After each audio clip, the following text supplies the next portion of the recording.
Hai guys, jadi sekarang saya nak ajak anda bahas satu jenayah tentang apa yang dilakukan pakcik ini sejak tahun 1993 sampai tahun 2010 guys, yang membuat seluruh Indonesia tergempar, khususnya Jakarta. Saya yakin guys akan mind blowing seperti saya apabila tahu apa yang dilakukannya. Okeylah, bagaimana kisah dan kejadiannya? Langsung aja kita bahas guys. Nama pakcik ni Babe Baikuni yang lahir dengan nama Hassan di Magelang.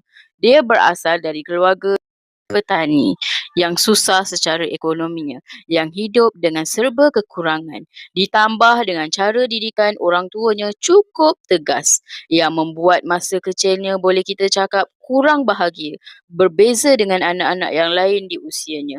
Ditambah Hasan ini di sekolah sering mengalami tekanan dari kawan-kawannya kerana sering dibuli dan dipanggil bodoh.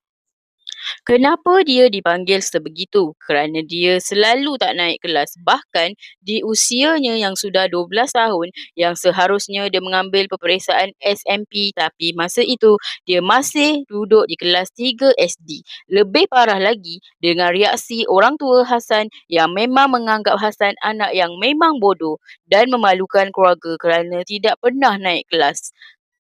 Bahkan Hasan sering mengalami siksaan fizik dari orang tuanya. Dia tak kuat dengan tekanan yang ada. Akhirnya pada tahun 1972 di usianya yang masih muda iaitu 12 tahun tanpa ada sembarang sumber keuangan, dia nekat melarikan diri ke Jakarta seorang diri. Sampai ke Jakarta, Hasan baru tersedar ternyata dia susah untuk bertahan hidup di Jakarta seorang diri.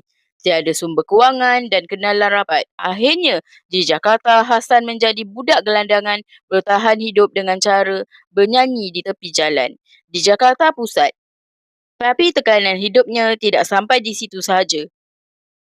Setelah bertahun-tahun tinggal di Jakarta, di zaman remajanya, dia sering dibuli oleh samseng jalanan yang membuat dia selalu ketakutan dengan samseng jalanan yang lebih tua dari dia, sehingga tidak berani menolak apa pun yang diminta oleh para samseng jalanan ini, termasuk dia terpaksa memuaskan hasrat seksual samseng-samseng jalanan ini. Semua samseng itu lelaki yang juga melakukan aksi gatal-gatal dengan Hasan. Ini yang dialami Hasan selama beberapa tahun. Bahkan inilah punca yang membentuk dan membelokkan hasrat seksualnya sehingga Hasan tidak tertarik lagi dengan wanita.